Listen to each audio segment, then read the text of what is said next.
And welcome in tonight for Fox 10 News at 5. I'm Lenise Lagan. And I'm Cameron Taylor. It is a big night tonight, a final push for our Tim Caron Gifts Toy Drive. We have our work cut out for us still. We are looking to fill this van. We'll talk more about that effort in a live report coming up.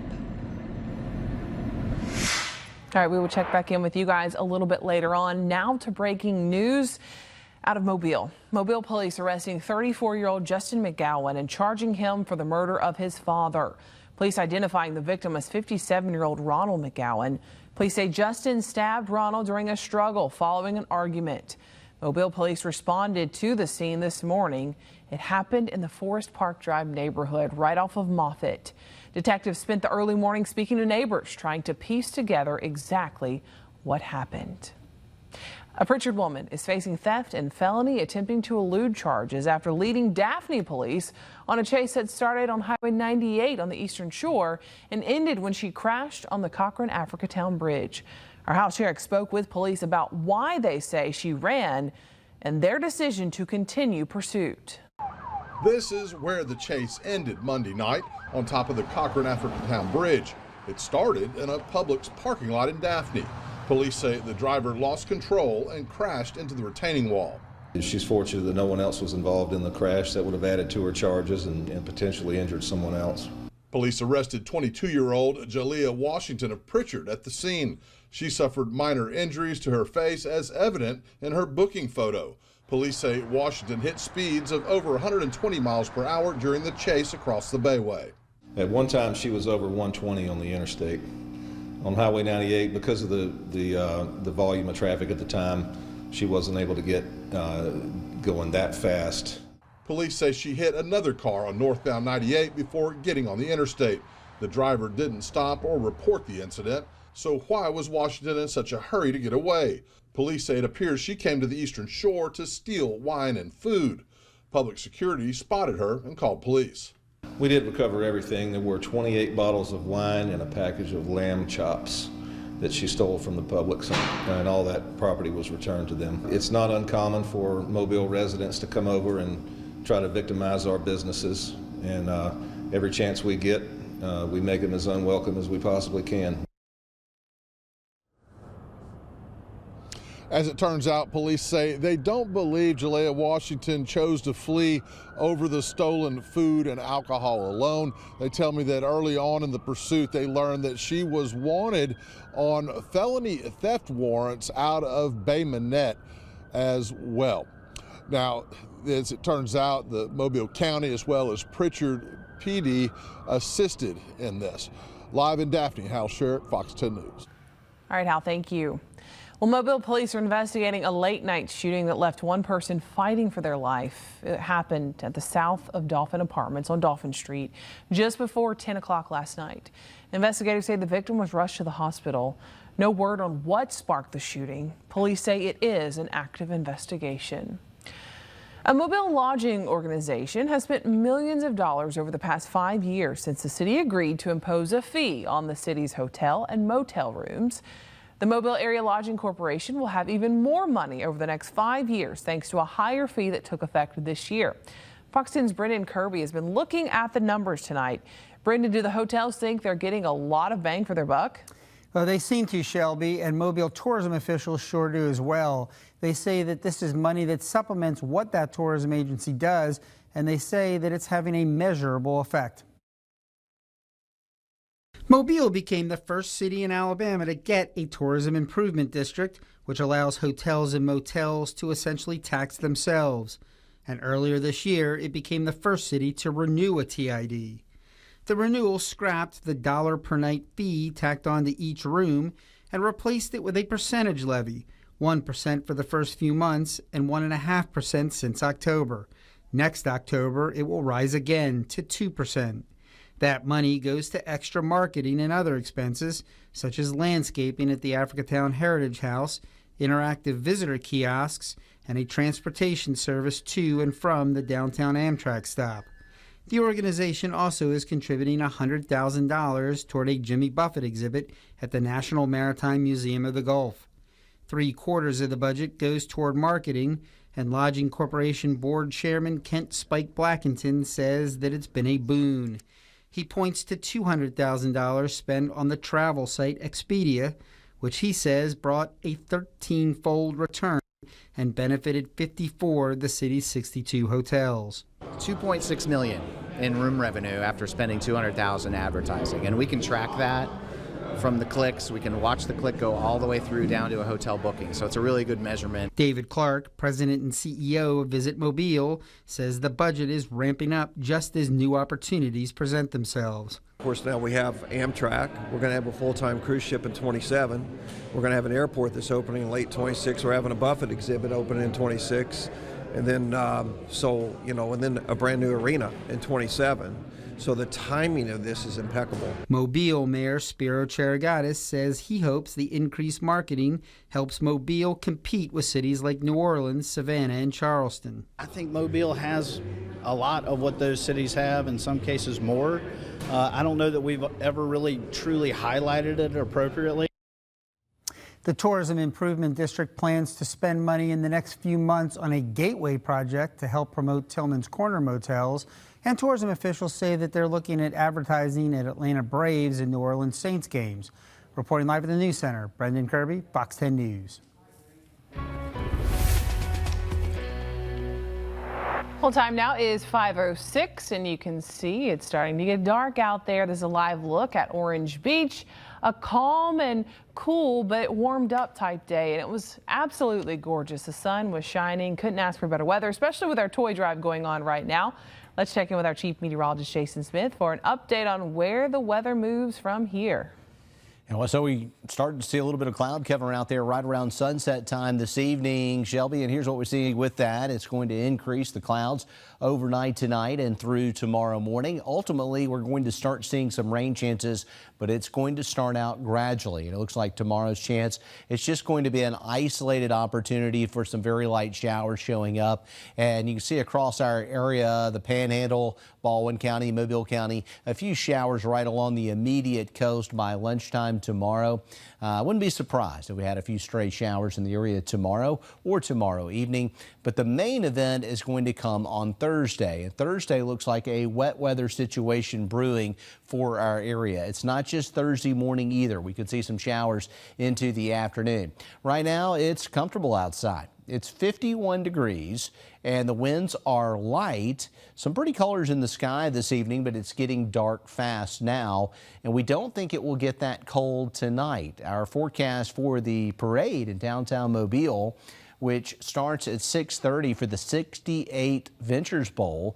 We're looking at temperatures into the low 50s for parade time tonight. So we're not expecting rain tonight. It will be a little more comfortable tonight. No hard freeze tonight. Temperatures are on their way back up, but we do have some rain showers to look at in your forecast, and we'll break it down in better detail coming up in a few minutes.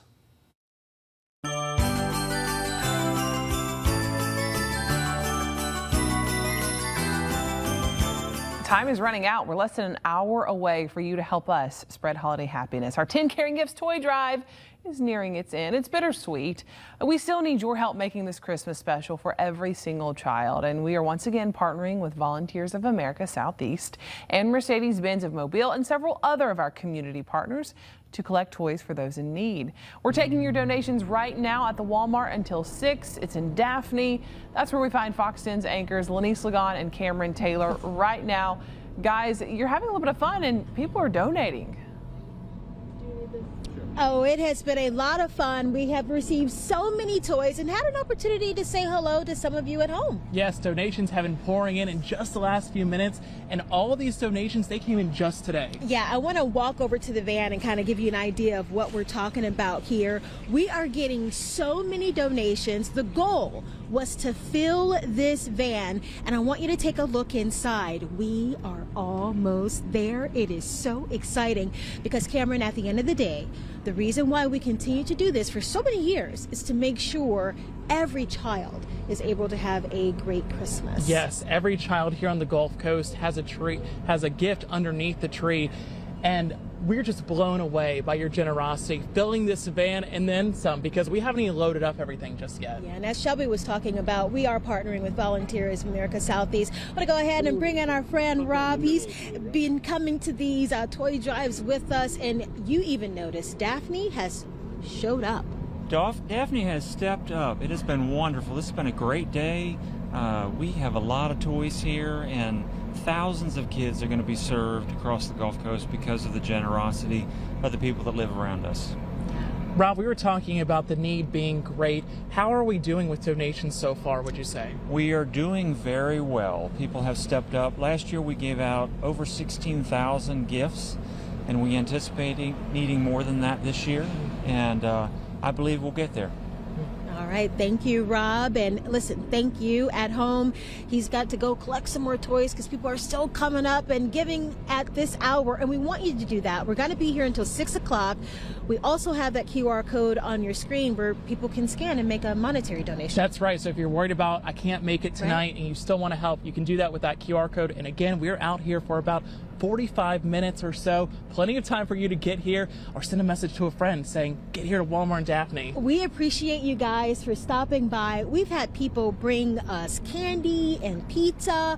So thank you for coming out and opening your heart. We're going to send it back to you guys in the studio. For now, reporting live from Daphne, Lenise Lagan and Cameron Taylor, Fox 10 News.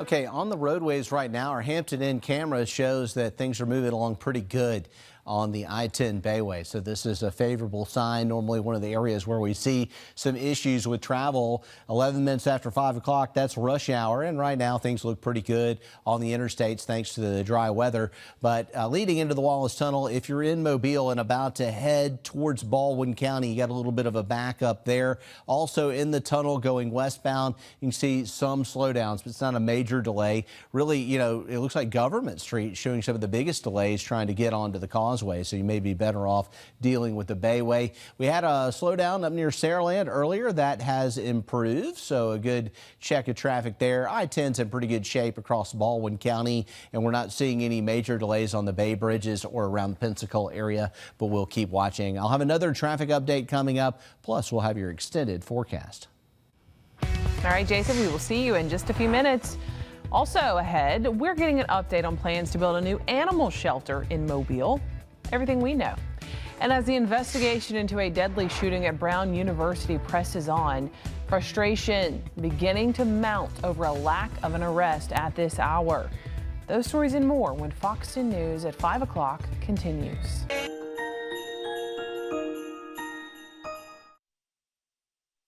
Committed to you. This is Fox 10 News. Welcome back. The Mobile City Council today voting to send a bill for $2,200 to the owner of a house on Dr. Thomas Avenue for the cost of demolishing what was left of the structure. That was the scene of one of the more infamous crimes in recent memory in Mobile, the double slaying of the grandparents of rapper Honeycomb Brazy. It happened in 2021 when gunmen drove by the home of Tony and Layla Lewis and fired multiple rounds. The house caught on fire. David Dockenbaugh, the city's director of municipal enforcement, says the owner removed most of the burned debris from the damaged house without a permit, but he says the owner left the foundation. That work involved, from the city's perspective, the removal of the remaining slab and unburned debris from the property that the homeowner did not remove. And then it also included leveling the site, grading it so it's level and doesn't hold water, and then also put some hay down with some grass seed so we do not have erosion. A magistrate signed a warrant charging 4 men with the murders, but only 2 ever have been served. A hearing is set next month to consider a request by prosecutors to try those 2, Terrence Watkins and Patrick Lewis, together. The Mobile City Council next week will consider a contract related to an ice hockey rink at the downtown arena under construction. The city would pay a little more than $1 million for a prefabricated dasher board system. That's the boundary of the rink under the glass shielding. Ice hockey is a big component of the arena. A minor league team is set to play once the building opens. City leaders say the dasher boards are in the project's $300 million budget. The city of Mobile also making progress on plans for a new animal shelter. Mayor Spiro Cheragata says the new shelter is about 50% design, and he says he hopes to complete the plans in the next few months. Animal advocates and city leaders long have said the current animal shelter off Virginia Street is inadequate. The city cleared land on Montlamar Drive to build a new shelter, but then Mayor Sandy Simpson shelved the idea because of the cost. The city then turned to Plan B, buying a former television studio off Interstate 65. The city has budgeted $10 million for that animal shelter, and that's less than half the cost of a new building. Some advocates say that's an insufficient alternative.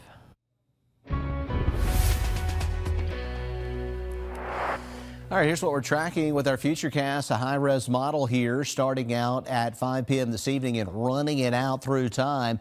Overnight, all I'm expecting is just an increase in clouds, and that's going to help a lot. It's going to keep it from getting as cold tonight. Our temperatures are going to be above freezing tonight. And looking at what we're seeing into tomorrow, just a few isolated showers around, but we've added that into the forecast. That's new. We were thinking tomorrow would be mostly cloudy, but it looks like we got a little bit of light shower activity that may sneak in along the coast tomorrow. The main area of rain is going to come in on Thursday, and it looks like Thursday morning is going to be the best chance for what could, at least for a little while, be an area-wide rain event.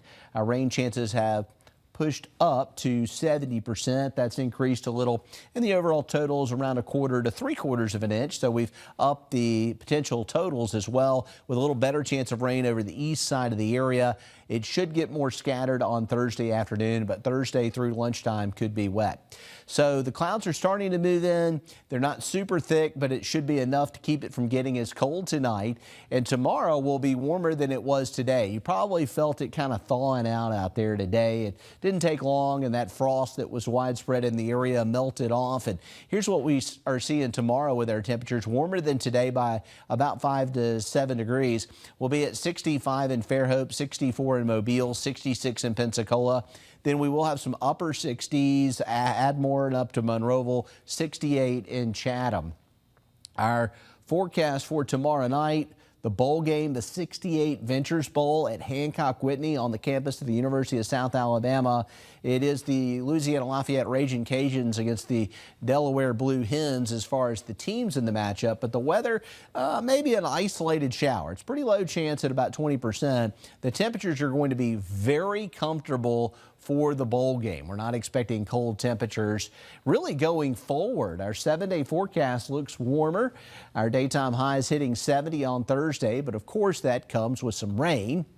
Rain chances 70%, best chances morning and midday. Friday and Saturday mostly sunny with temperatures in the 60s.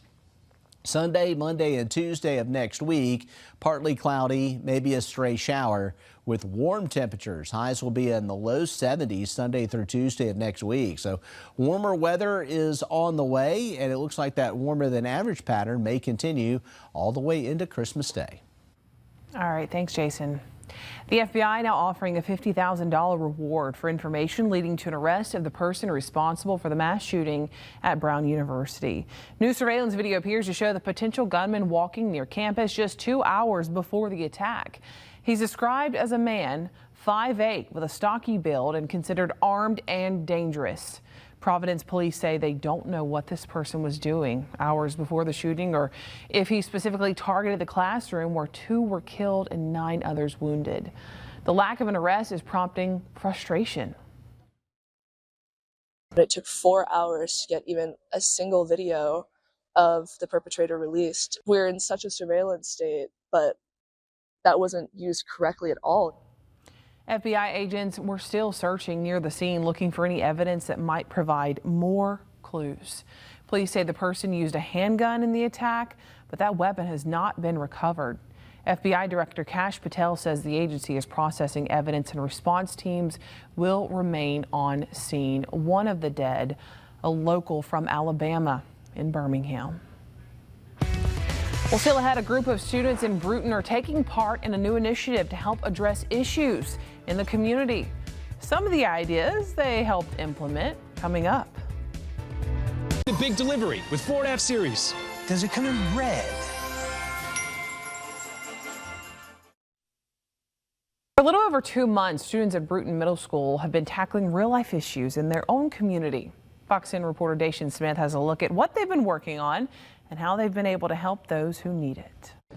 For 10 weeks, Bruton Middle School students have been taking part in the Liberty Learning Foundation's American Character Program, which sent them out into the community to see what problems are impacting those closest to them. To get involved in their community, to find a worthy cause that really calls to them and finds, a place in their heart or their mind that, they can get out in the community, get their hands dirty, so to speak, and really become part of the process. The students presented their projects to their teachers, community members, and elected officials like State Representative Alan Baker. Some of the projects centered around bringing help to those in need, like animals and people facing food insecurities. The government, he had a shutdown, so we decided to give back to our community and the homeless. People can get food stamps and stuff like that. We had got like donations and stuff like other people. While others centered around awareness for personal causes like suicide prevention and mental health awareness. We've all dealt with mental health before. We've all seen people deal with mental health. We've seen it ourselves. And we decided